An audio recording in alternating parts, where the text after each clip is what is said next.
Simba es un proyecto gratuito de promoción de la lectura. Ayúdanos a que nuestros libros lleguen a más gente compartiendo lecturas en las redes sociales. Si quieres, también puedes hacer una donación para mantener el proyecto y posibilitar que nuestra biblioteca siga creciendo. El dragón del patriarca Vicente Blasco Ibáñez. Cuento: todos los valencianos hemos temblado de niños ante el monstruo enclavado en el atrio del Colegio del Patriarca, la iglesia fundada por el beato Juan de Ribera. Es un cocodrilo relleno de paja, con las cortas y rugosas patas pegadas al muro y entreabierta la enorme boca, con una expresión de repugnante horror que hace retroceder a los pequeños, hundiéndose en las faldas de sus madres. Dicen algunos que está allí como símbolo del silencio, y con igual significado aparece en otras iglesias del Reino de Aragón, imponiendo recogimiento a los fieles. Pero el pueblo valenciano no cree en tales explicaciones, sabe mejor que nadie el origen del espantoso animalucho, la historia verídica e interesante del famoso dragón del patriarca, y todos los nacidos en Valencia la recordamos como se recuerdan los cuentos de miedo oídos en la niñez.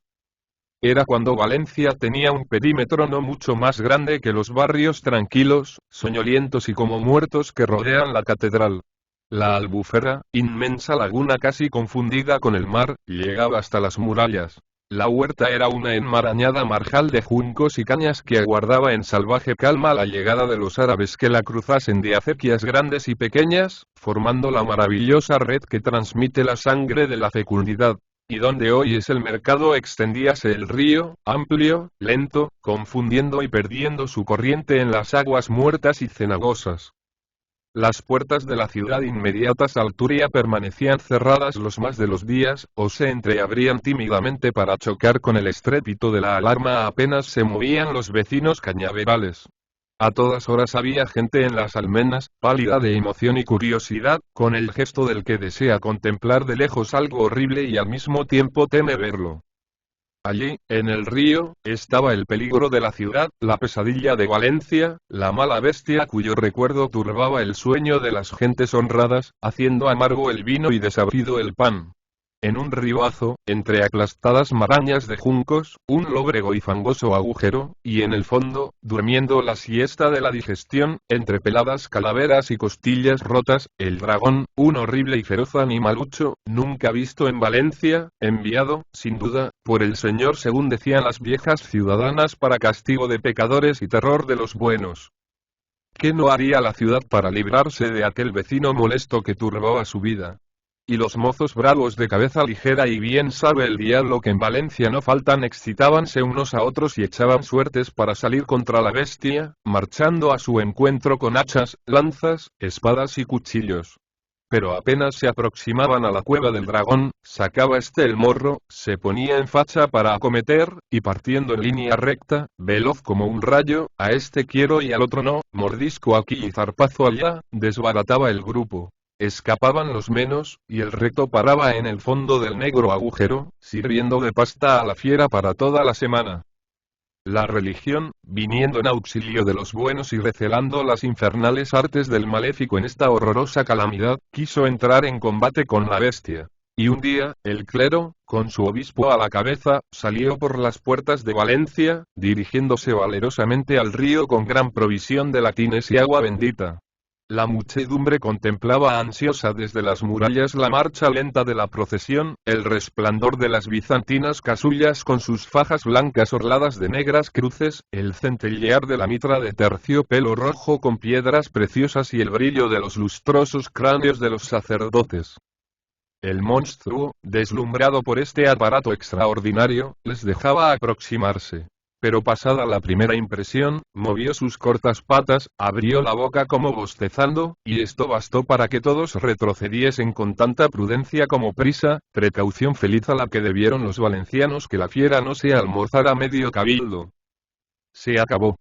Todos reconocían la imposibilidad de seguir luchando con tal enemigo. Había que esperar a que el dragón muriese de viejo o de un hartazgo. Mientras tanto, que cada cual se resignara a morir devorado cuando le llegara el turno.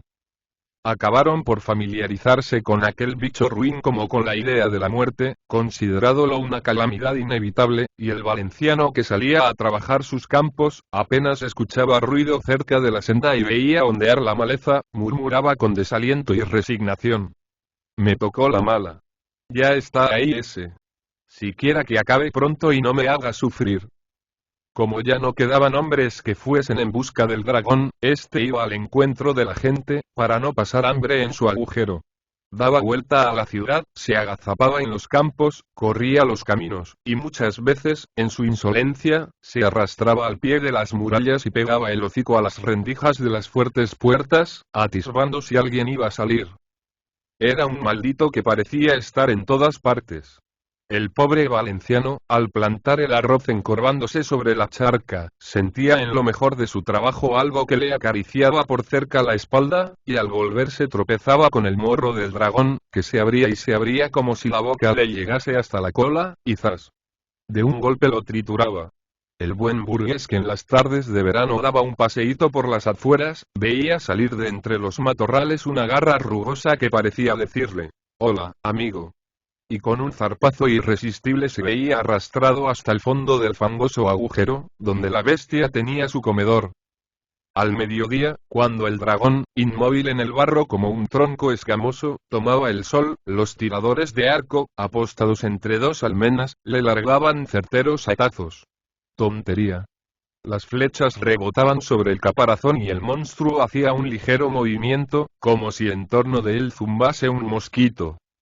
La ciudad se despoblaba rápidamente, y hubiese quedado totalmente abandonada a no ocurrírseles a los jueces sentenciar a muerte a cierto vagabundo, merecedor de horca por delitos que llamaron la atención en una época en que se mataba y robaba sin dar a esto otra importancia que la de naturales desahogos. El reo, un hombre misterioso, una especie de judío, que había recorrido medio mundo y hablaba en idiomas raros, pidió gracia. Él se encargaba de matar al dragón a cambio de rescatar su vida. Convenía el trato, y los jueces no tuvieron tiempo para deliberar, pues la ciudad les aturdió con su clamoreo. Aceptado, aceptado. La muerte del dragón bien valía la gracia de un tuno. Le ofrecieron para su empresa las mejores armas de la ciudad, pero el vagabundo sonrió desdeñosamente, limitándose a pedir algunos días para prepararse. Los jueces, de acuerdo con él, dejáronle encerrado en una casa, donde todos los días entraban algunas cargas de leña y una regular cantidad de vasos y botellas recogidos en las principales casas de la ciudad. Los valencianos agolpábanse en torno de la casa, contemplando de día el negro penacho de humo y por la noche el resplandor rojizo que arrojaba la chimenea. Lo misterioso de los preparativos dábales fe. Aquel brujo sí que mataba al dragón. Y llegó el día del combate, y todo el vecindario se agolpó en las murallas, anhelante y pálido de ansiedad. Colgaban sobre las barbacanas racimos de piernas. Agitábanse entre las almenas inquietas masas de cabezas. Se abrió cautelosamente un postigo, dejando solo espacio para que saliera el combatiente, y volvió a cerrarse con la precipitación del miedo. La muchedumbre lanzó una exclamación de desaliento. Aguardaba algo extraordinario en el paladín misterioso, y le veía cubierto con un manto y un capuchón de lana burda, sin más arma que una lanza y otro al saco. Aquel judío se lo engullía la malhadada bestia en un Ave María. Pero él, insensible al general desaliento, marchaba en línea recta hacia la cueva. Justamente, el dragón hacía días que estaba rabiando de hambre. Quedábase la gente en la ciudad, y la fiera ayunaba, rugiendo al husmear el rebaño humano guardado por las fuertes murallas.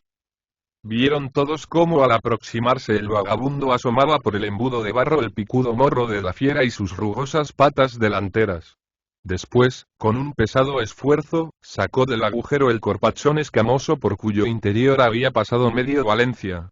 Brrrr.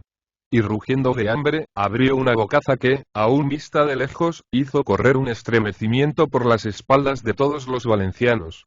Pero al mismo tiempo ocurrió una cosa portentosa. El combatiente dejó caer al suelo la capa y la capucha, y todo el pueblo se llevó las manos a los ojos como deslumbrado. Aquel hombre era una ascua luminosa, una llama que marchaba rectamente hacia el dragón, un fantasma de fuego que no podía ser contemplado más de un segundo. Iba cubierto con una vestidura de cristal, con una armadura de espejos en la que se reflejaba el sol, rodeándolo con un nimbo de deslumbrantes rayos. La bestia, que iba a lanzarse sobre él, parpadeó temblorosa, deslumbrada, y comenzó a retroceder. El vagabundo avanzaba arrogante y seguro de la victoria, como en la leyenda wagneriana el valeroso Sigfrido marchaba al encuentro del dragón Fafner. Los rayos de la armadura anonadaban a la fiera. Su espantable figura, reproducida en la coraza, en el escudo, en todas las partes de la armadura con infinito espejismo, la turbaban, obligándola a retroceder. Al fin, cegada, confusa, presa del mareo de lo desconocido, se dejó caer en su agujero, y con un supremo esfuerzo, por conservar su prestigio, abrió la bocaza para rugir brrrr. Allí de la lanza. La hundió toda en las horribles fauces del deslumbrado monstruo, repitiendo los golpes entre los aplausos de la muchedumbre, que saludaba cada metido como una bendición de Dios. Los chorros de sangre negra y nauseabunda mancharon la límpida armadura, y enardecidos por la agonía del enemigo, todos los vecinos salieron al campo. Hubo algunos que por llegar antes se arrojaron de cabeza desde las murallas, siendo con esto las postreras víctimas del dragón. Todos querían ver de cerca al monstruo y abrazar al matador. Se salvó Valencia. Desde aquel día comenzó a vivir tranquila. De tan memorable jornada no ha quedado el nombre del héroe ni siquiera su maravillosa armadura de espejos.